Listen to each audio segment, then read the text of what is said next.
I love the wrapping part of the time of the year. It's so much fun. Oh my gosh. Okay, we're making chewy ginger molasses cookies. So friends, if you're watching, you could be getting this for Christmas. Sorry for the spoiler. None of you know who it is that might be getting this. Anyway, I think his ball might have gone like under the sink, I think his ball went in a corner where he can't get it. You guys are currently balanced on a massive pile of books.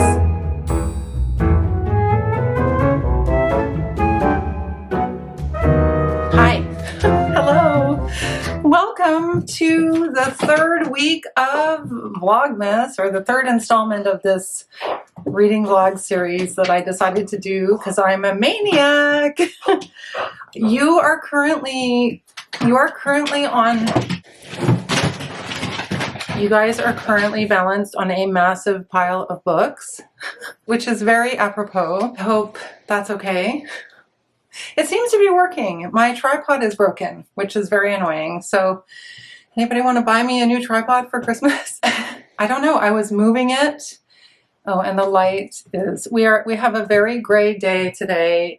It's been super cold. The light is coming in and out. I'm trying to get natural light. Yeah, I was playing around with my tripod and I broke it. Anyway, that's not what we're here for. This isn't a pity party. We are here to talk about some books that I'm hoping to read this week. It is the week leading up to Christmas, so I think this could be a little ambitious. I'm definitely going to start these books, but I can't guarantee that I'll finish them. I have to stand back here because if I want the light and if I don't want my head cut off, I have to stand back here. So this is unusual for me. I rarely film like this standing up. It'll be like I'm teaching in my classes. Books that I have on my TBR for this last part of the year, hoping I can get them all read. I have 2 memoirs and 2 books that are rereads for me. So the 2 memoirs that I have, the first is Superfan by Jen Sookfong Lee. Jen or Jennifer, I mean, it's about parasocial relationships, so maybe I can call her Jen. Jen was a judge for the Carol Shields Prize this year, and I just saw this book and I thought, oh, that might be interesting to read. And then it ends on a 6, which is the day of my birthday, which was, I'm not going to explain the complicated prompt that we had to find a book with the date. Anyway, it's a complicated prompt for the reindeer readathon, but I ended up finding 2 books that ended in 6. This memoir and A Council of Dolls, and I'm going with this because I'm in the mood and I'm excited to read this. I think it's going to be good. I've heard it's good. People have told me it's good. And I think she deals with the relationship between fans and celebrity, well, the parasocial relationship, or explores the idea of the parasocial relationship. I'm guessing in the context of her life, because I think it's a memoir. It says, for most of Jen Sookfong Lee's life, pop culture was an escape from family tragedy and a means of fitting in. So it seems like it's her relationship to pop fandom. I'm excited to read this one. And then the other memoir that I want to read that isn't a choice for the reindeer readathon is the Safiya Sinclair book. I've been wanting to get to this since last year at this time. It's a memoir about her life growing up near Montego Bay in Jamaica with parents who were strict Rastafari. Her father especially was very committed to the Rastafari life and belief system. And I've heard that it's very beautifully written as well as being a very interesting read. And I've been wanting to get to it since I heard about it last year, even before it was listed on the Women's Prize for Nonfiction. So I didn't even include this on my FOMO list of books because I'm determined to read it before the end of the year. And then my 2 rereads, which I couldn't be more chuffed about reading. The first is Fall on Your Knees by MacDonald. I read this book over a decade ago. I remember loving it so much. And of course, last year, Fane was one of my favorite books of the year. And so I've decided to go back and reread Fall on Your Knees. And I want to see if it stands the test of time. I don't actually remember all that much about it, which is a really nice feeling going into a reread. I know it's a family saga. I know that it's set around the turn of the century in Cape Breton, which is traditionally a mining town, and it follows a family, the Piper sisters, I guess from the time of their grandparents all the way through their lives. So I'm really looking forward to this, and I think this cover is just stunning. I'm really happy they came out with these new covers because some of the other covers weren't that great. And actually, this was really fun how this one was chosen. If you go back and watch my TBR, you'll see that it was chosen by Nola. He had treats on the different books and he chose this one that way. It was pretty cute.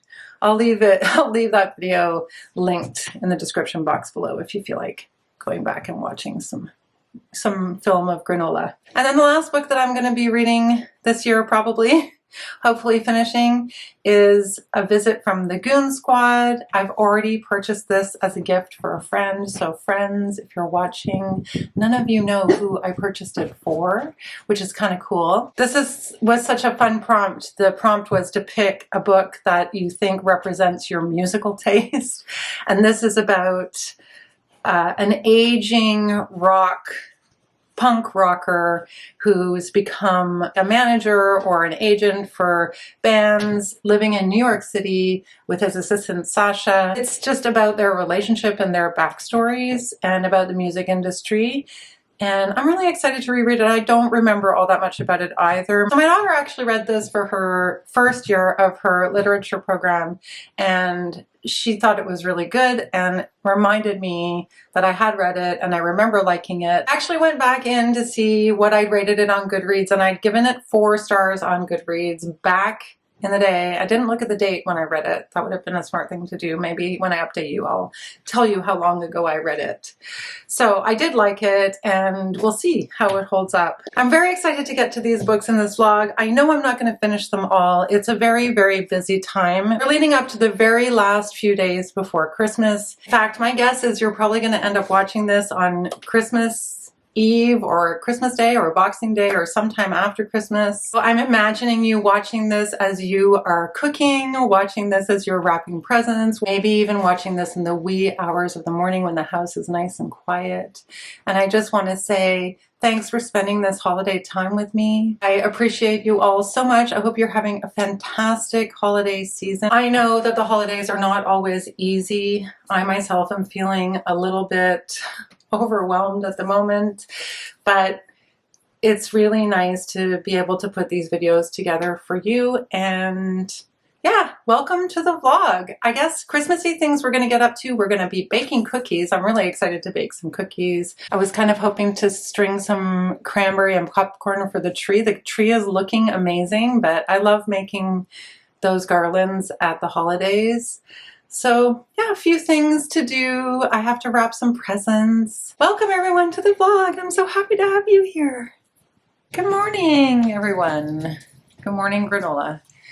I am going to attempt to wrap some presents this morning. A little bit of a hard time trying to find the Scotch tape, but I have found it. And yeah, I will give you a little bit of a reading update. He's been eating he's been eating the tinsel. It's not, I don't know if I mentioned that in the last video. Nola has been eating the tinsel, and it's like concerning to me. So first, let me just update you on my reading. I started this memoir last night. Actually, I've been having trouble sleeping. I was up in the middle of the night, and I guess everything I've read says to embrace it when you wake up in the middle of the night. So I went ahead and embraced my situation. At 1 in the morning, I was reading this, started it. It is beautifully written. I had heard from others that not only was it a really good story, but that that the prose was very lyrical or very beautiful, and that is true. It's very beautifully written. She's a very good writer. So we start out actually in 1966 when Selassie, I hope I'm saying his name correctly, comes to Jamaica, and she basically starts by explaining the Rastafari movement and its origins. And then we go into the story of, we have a little bit of, I think there's like a part of a chapter or a chapter about her when she was little. So we get a bit of her character, that she's rebellious. She, at 4 years old, walks out into the ocean, and her mom notices that she's walked out into the ocean and gets her and saves her from drowning. And then we get a backstory from her for her mother and a backstory for her father. So we get the story of how her father became so committed to Rastafari, and it has a lot to do with his family life. His mother has remarried and they reject him. They basically kick him out of the house. He has nowhere to go, and that rejection pushes him further into his commitment to the Rastafari sort of belief system. And there's a story about how he meets her mother. Her mother also, there's a backstory about her mother, about how she goes to a clinic that's run by American nuns, and she's told that she will never have children, that she's infertile. So that's kind of the backstory. And then we get them meeting each other and falling in love and essentially committing together to the Rastafari way of life and belief system. And that is how far I have gotten. I'm only about 40 pages in, but it's really interesting. I'm so glad I'm getting to it because I've been wanting to all year, and I can tell that it's going to be really good. I will keep you posted though. I also started Visit from the Goon Squad, and it's funny when you read a book that you're rereading that you read a really long time ago. I have a vague recollection of the first chapter. It's sort of coming back to me, but I don't remember what happens. I'm sure as I'm reading, I'll read a chapter and think, oh yeah, this is what happens. So it's such an interesting reading experience to reread a book that you've already read. Some I forget entirely, and some, it's like when you watch a movie that you haven't watched for a long time and then you're like, oh yeah, I forgot about this part. That's the feeling that I'm having reading this. The first chapter, I've only read the first chapter, where we have Sasha meeting with her therapist about her kleptomania problem. She takes things that aren't hers, not because she so much wants to have them, but because of the thrill she gets or the feeling she gets when she takes it. It's interesting and very funny. It turns out that she is Bernie's assistant, or was. I think she is currently Bernie's assistant. I think she's currently Benny's assistant, or I hope I haven't been calling him Bernie. It's Benny. She's currently Benny's assistant, I think. And she's in her mid-20s and she's out on this date, and she recounts stealing this woman's wallet in the bathroom and then returning it to her and kind of confessing that she took it. And it's very funny and good, and so far it's only the first chapter, but I'm remembering it / enjoying it. I haven't read anything more from Fall on Your Knees this morning, and I haven't started the other book yet. So that's a bit of a reading update. I wanted to show you something. I hope my daughter doesn't watch this. She doesn't usually watch my videos, so that's a good thing. I got her the Rainbow Rowell. I never know how to say her last name. I think it's Rowell. Eden always corrects me. I think it's Rowell. I got her new book, and I don't buy hardcover, but this one is an autographed copy, which I have no idea. Here's her autograph, which I have no idea whether my daughter will care about or not, but I thought because she's such a big fan, I went for it. So I guess I'm going to find out when she opens it. I never know if I've hit the nail on the mark or if it's not a fail, but like I know this is not going to be a fail because I know she wants to read this book and she's a huge fan. But yeah, I don't know if I needed to get the autographed copy. This is a romance, and if you haven't read anything by Rainbow Rowell, I highly recommend. I think, where would I start? I think Landline is probably my daughter's favorite one. It's about a man and a woman who have a conversation that has a time travel element to it, and it's romance. And this is also a romance, and it's a bit similar. It's about two people who met in high school and then meet later on in life. So I'm excited to give her this. I'm going to wrap that today, and I'm also going to wrap This is a tradition every year. I'm going to wrap a massive box of Ferrero Rocher for her. I think she still has some of her Ferrero Rocher candies from last year. So I'm just going to adjust the camera and you can hang out with me while I wrap presents. I love this time of year. I love the wrapping part of this time of year. It's so much fun.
Hello.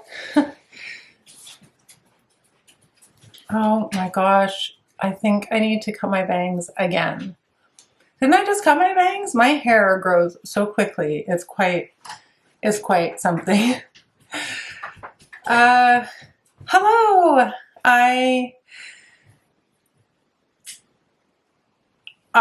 So I'm going to give you an update on my reading so far, and today is the day where I would like to bake some cookies. I'm feeling kind of, I'm not having a panic attack, but I am like quite, I don't know if this happens to other people at the holidays, but today it's the 23rd. No, it's not the 23rd today. It's the 22nd today. I can't get the dates right. It's all starting to feel like the days are all blending together. I'm starting to feel quite stressed and a bit overwhelmed because I just feel like I have so much that I want to do. I could, of course, eliminate a lot of different things, but there's so much that I want to do ahead of the holidays. I remember my mom used to complain. She used to say, it's so much work, you do so much, and it's over in one day. And I always think about that. But I do love the holidays, and I'm excited to be doing the things that I'm doing, and I do love this time of year, but I also find that it's got two sides to the coin. It's on the one hand, it's lovely. On the other hand, it's so stressful. It's so kind of emotionally charged in a strange way. And I am just feeling today quite overwhelmed. I haven't really had much time to just settle in at home and get cozy in the way that I really want to this year leading up to Christmas. And there's a couple of different reasons for that, which I'm not going to get into because they're personal. But I just wanted to keep it real and say, like, today I'm feeling a sense of real overwhelm at just trying to get some gifts organized for the people who care for my mom at the care home, and realizing that I didn't get that one ingredient that I need to get to make the gravy that I was going to make ahead. This kind of, and then thinking, oh my gosh, I'm going to run out of coffee. I didn't think of that. It's just, there's so much in my head at the moment, and it's a bit overwhelming. I would like to just read and think of nothing for a little bit. And it just kind of seems like that's not going to happen until after the holidays are over. So that in between time between Christmas and New Year's is hopefully going to be a time where I can relax a little bit more. Fingers crossed. I really need some downtime. I wanted to update you on my knitting project. It is going super well. Look, I finished the neck. Look everyone, I finished the neck and I'm starting on the body. And soon I'm going to have to make the little leg holes. I'm following a pattern, and luckily this pattern has a tutorial online, which is very helpful. The one thing that I'm doing right now, which is the interesting part of this knitting, is I'm actually doing an increase all the way along so that the chest part of the sweater is going to become bigger and bigger and bigger as the body of my dog gets bigger. Anyway, so that's an update on my knitting project. It's going pretty well. My daughter and I watched The Holdovers the other night, and I fell asleep in the middle of the movie, which is just so disappointing. I'm so tired. It's very cold here. This morning when I woke up, I think it was -17, and the cold is really contributing to my feeling tired as well.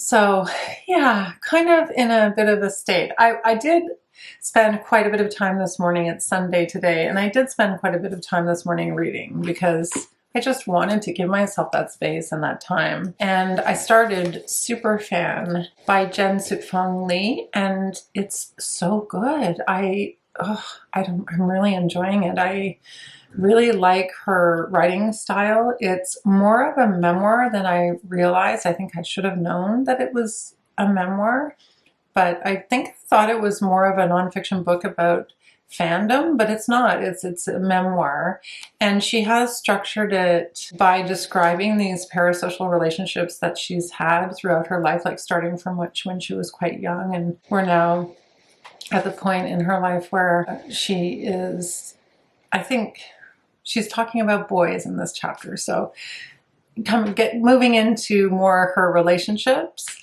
But oh my gosh, this is so good. It's really sad. She writes about her father getting cancer when she was only 8 years old and dying, and about her mother. She has 4 sisters, so a family of 5 kids.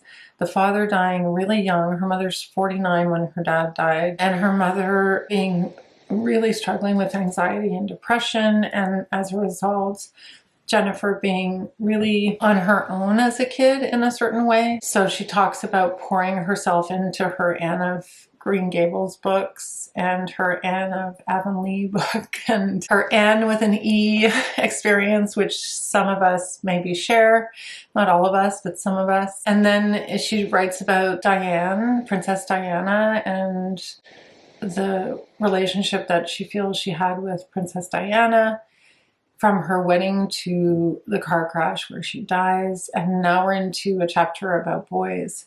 And it's just so good. It's such an interesting way for her to decide to structure her memoir. She's also writing a lot about being Chinese, and in this chapter that I've just started, she's starting to write a bit about her experience with Asian fetish in terms of relationships with men, which is also really a perspective that is unique, and it's so good so far. She also writes about Bob Ross in a section, and about how Bob Ross was a calming influence to her when she was young. So I'll just read a little section where she talks about this idea of parasocial relationships and why she thinks she has such strong relationships with people she doesn't know. She's writing about her memory of her relationship with her dad, and she's trying to determine whether some of it is made up or some of it is real, because all of her memories of her dad are from before the age of 8. So admittedly, she's saying they're pretty fuzzy. She writes, "I have lived most of my life without my father. It's hard to know if my memories of him are accurate or if they have accumulated so much storytelling, so much fictive magic, that the man I remember is no different than a character in one of my novels, an amalgam of people I have known, of people I wished I could be, of celebrities I think I know. My relationship with his memory then is no different than my relationship with the famous people I have loved most. Keanu Reeves, Emma Thompson, Gord Downey, Kate Atkinson. With each of them, I saw someone to fall in love with, to emulate, to be my companion in sadness and also laughter. I knew them because of their fame, but my adoration came from my relationship with their work. Perhaps this explains my intimacy with fandom, with my need to feel connected to people I have never met. After all, I never really knew my father. He lived for 40 years before I was born.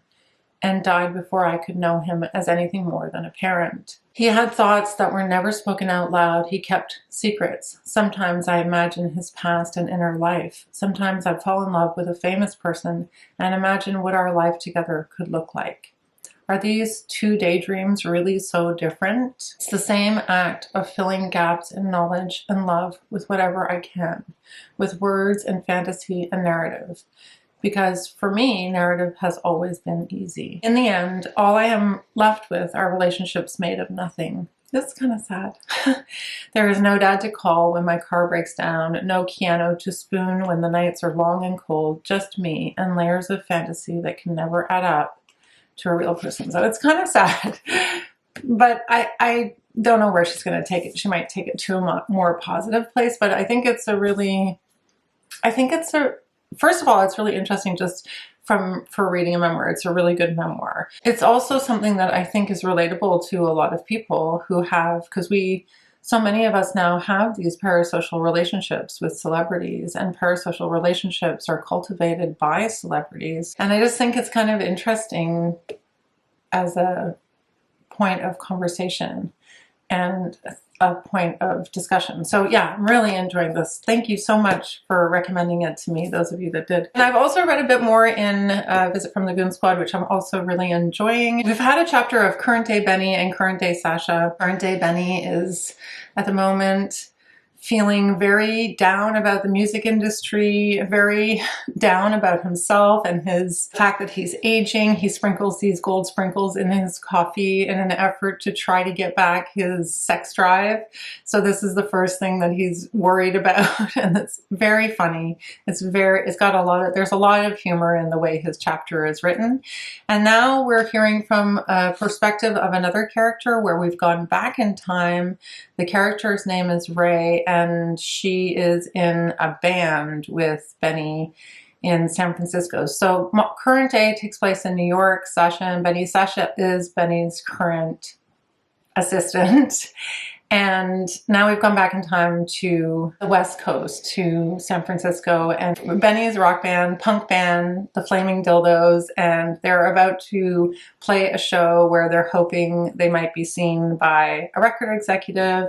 So that's kind of where I am in the story. There's lots of music references and commentary on the music industry so far. I'm enjoying it. It's good. I don't remember the plot of the story, so that's good. So that's a little update on those two books. So those two I caught up a bit on this morning. I'm hoping to do a bit more reading today. I really want to make cookies, like I said, so that's on the agenda today. I might string some popcorn and cranberry. I also picked up this, every year I go to the store and I buy the newspaper, the physical copy of the newspaper, the Globe and Mail, because every Saturday before Christmas they publish this huge crossword puzzle that we lay out on the table right now. There's actually this puzzle that I started is laid out on the table right now, but I've laid it out on my desk. I'll show you what it looks like. It's huge. This is just it's so much fun. So yeah, it's got like 2 pages of clues and one massive crossword puzzle.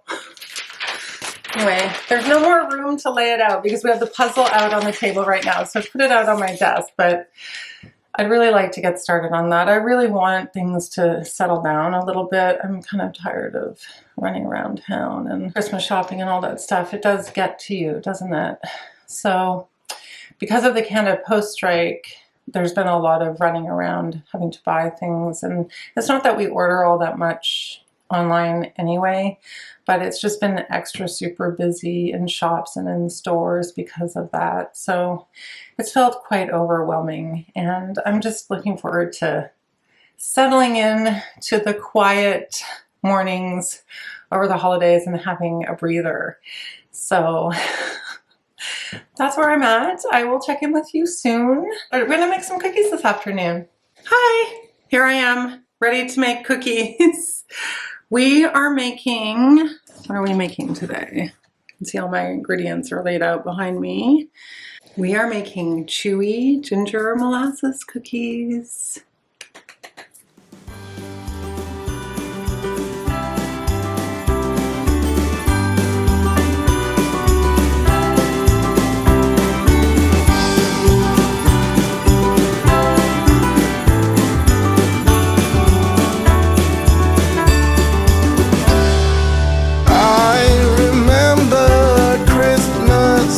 as a child, waking up to all those smells and sounds, racing downstairs to see what might be under the Christmas tree. Oh, can I please, please have that back? That Christmas joy I once had as a boy. That Christmas peace when heart and soul were both at ease. That Christmas love.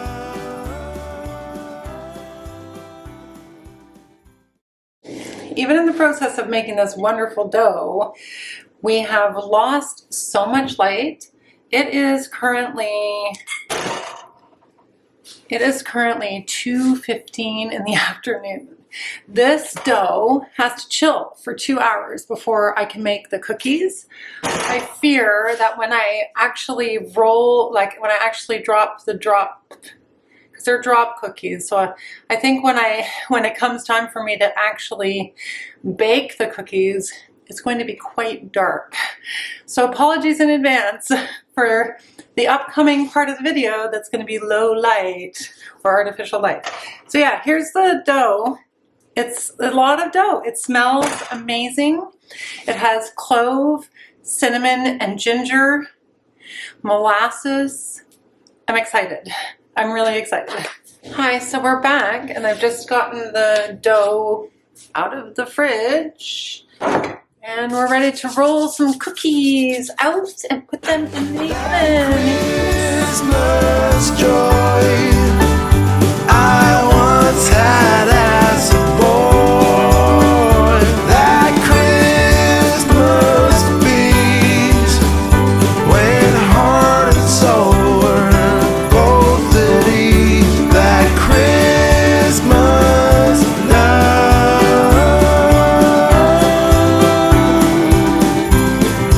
I need more of.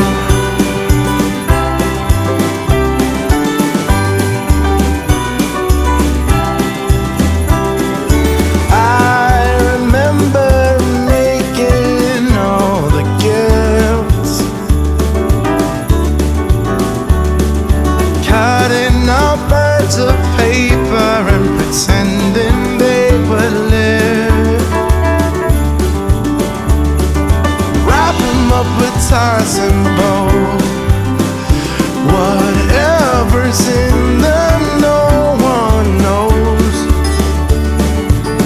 Oh, can I please, please have that back? That Christmas joy I once had as a boy. That Christmas peace when heart and soul were both.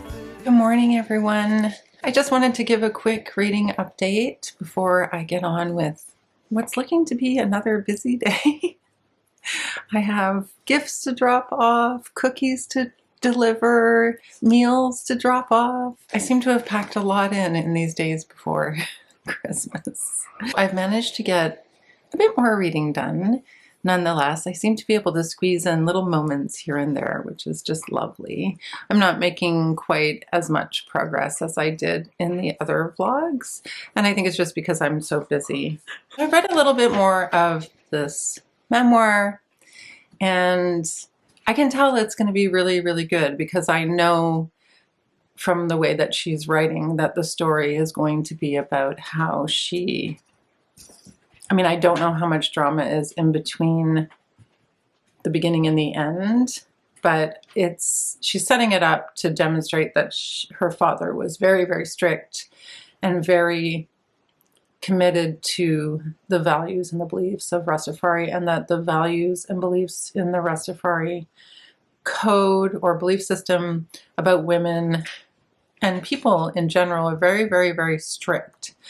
And so I know the story is taking us to her getting out from under that, I guess, psychologically getting out from under that, and also getting out from that to be independent.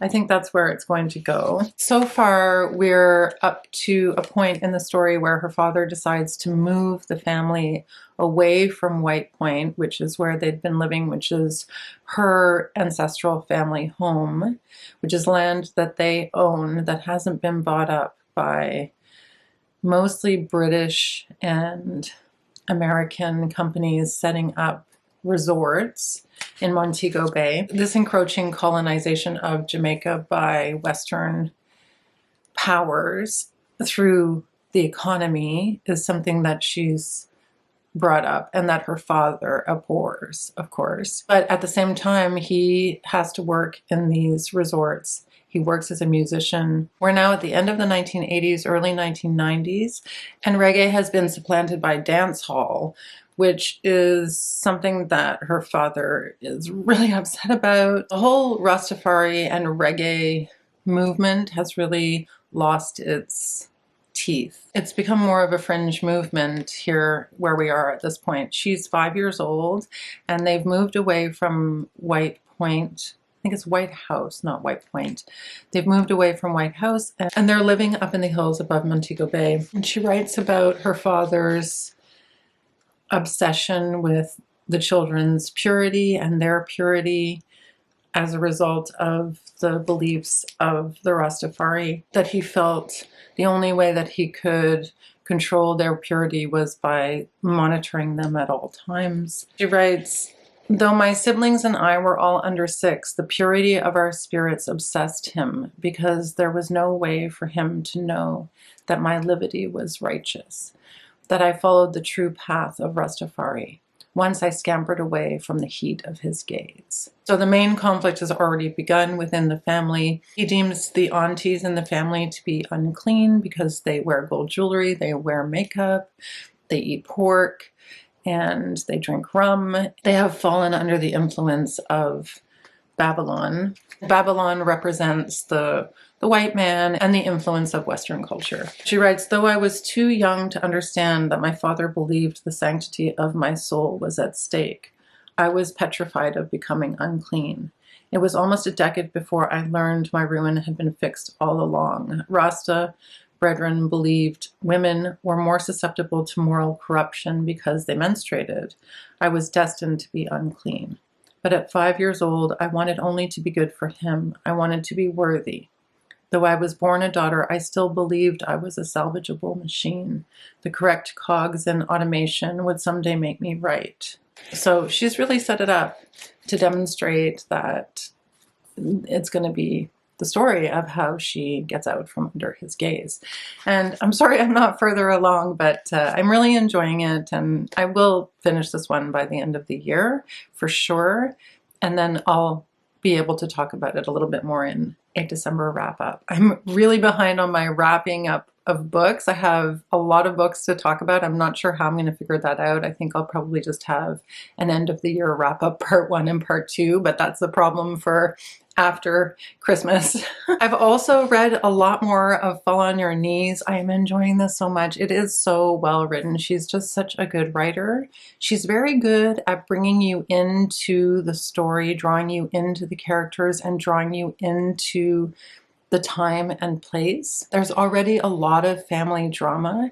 It's very reminiscent of Wuthering Heights, which I know that she's really influenced by Wuthering Heights just from my experience of reading her books. So in this story, we have now the 3 sisters, Kathleen, Mercedes, and Frances. And Kathleen is 12 when her 2 other sisters are born. So the other 2 sisters are born quite a bit later than Kathleen. Kathleen is the apple of her father's eye. She has a beautiful voice. She's a very fair-haired child. She is angelic in a certain way, but there's also this suggestion that although she's angelic, there's a little bit of a rebelliousness to her, or I don't want to say deviant, but her mother, Materia's family is Catholic. So Materia is very devout to God and prays a lot to God, and she has visions. She believes that one of her children has to be kind of given up. And so it seems like Kathleen is the one that she's willing to give up because she has the least. She doesn't love Kathleen. She didn't feel a bond with Kathleen when Kathleen was born. So we know that her relationship with Kathleen is going to be, I don't know that there will be conflict, but we know that the relationship for her to loving her daughter, the love that she has for her daughter isn't naturally there for Kathleen. And then when she has her second daughter, Mercedes, she really feels a natural bond to her and love for her, which she's really relieved about because she didn't think that she could.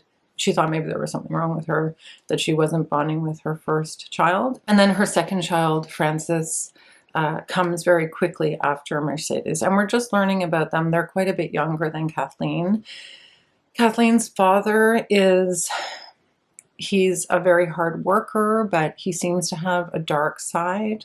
He has a temper, and he has disdain for Materia that he's expressed. So their relationship isn't that great. She describes it as, he has a demon inside of him, and she's seen this demon reveal itself because at one point he does hit Kathleen. So Materia is really concerned about how this is going to come out in the future. Just finished a section where Kathleen goes to Sydney. So they live in what becomes New Waterford. So the town actually becomes a town over the course of the first part of the book, New Waterford. And Kathleen has just gone to Sydney to sing, to perform vocal performance on stage. And her singing is so beautiful. Everyone is very carried away by it. At the end of that scene, or at the end of the concert, one of the officials of Sydney comes in and declares that the First World War has begun. And at this point in the story, James declares to Materia that he's enlisted, he's going off to fight, and there's nothing that she can do about it. So this next section of the book, I think, is going to be about the sisters with an absent father. So really that's as far as I've gotten. It's about 100 pages into like a 500-page book, so I still have quite a ways to go, but it's definitely, I can tell, is going to be a drama-filled family saga, and I'm really here for it. I'm going to hunker down over the holidays to really, really enjoy this one. So we're the day before Christmas Eve. I'm going to be running around lots of errands today, so I'll probably check back in with you all tomorrow. Hopefully going to do some decorating of this tree with some cranberry and popcorn. So yeah, I'll check in with you all tomorrow.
Oh my gosh. Oh my goodness, everyone. It's Christmas Eve and we got snow last night. So we are going to be having a very white Christmas. It's very exciting. I can't tell you how excited I am. It is making running my last minute errands a bit of a challenge. I only have one last errand to do. I picked up the turkey. It's sitting in the back seat, which I have to cook today. And my last errand is to go to the Saint-Viateur Bagel. There's a debate in Montreal between Saint-Viateur and Fairmont Bagel, and Saint-Viateur girly all the way. I have to go to Saint-Viateur Bagels because in our family it's traditional to have bagels with cream cheese and lox or smoked salmon on Christmas morning. So that is my last errand to run for today, and I thought I would take you along with me. In terms of reading, I mean, we got the popcorn garland made. We did some crossword puzzle. I had brought with me this memoir, which I'm really enjoying, but I feel like I already talked about quite a lot. So I don't know that there's more to say. I just finished reading the chapter about the influence of boys in movies, particularly John Cusack in Say Anything, and his holding up of the boombox. She refers to that. She also refers to the boys in Dead Poets Society, and she reflects on the role that women play in those movies and what that taught her about being boy crazy in relationships with boys. And it's really interesting. I'm still really enjoying this book so much. I haven't made much progress with anything else. No big surprise there. It's been a really hectic week, and I'm going to end the vlog today. I'm going to end the vlog off with a visit to Saint-Viateur Bagel because it's Christmas Eve and I have a turkey to cook, everybody. So let's go to Saint-Viateur Bagel, my last errand of the day.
I need a dozen $14.45, please.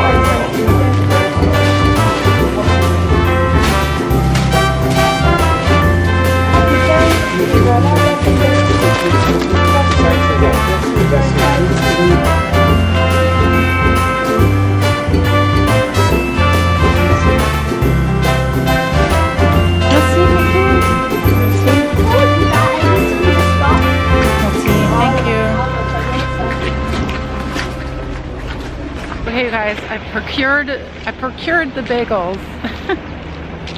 That's it for me. I'm done. I gotta go home and cook a turkey and maybe spend some quiet time reading over the next couple of days.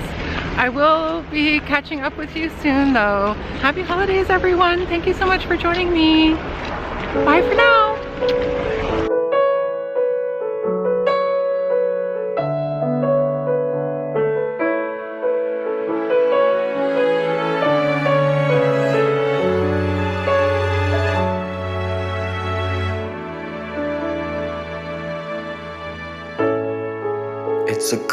tonight, baby, and I'm on my way to you. And the snow They keeps were mostly on my falling reindeer down. readathon TBR.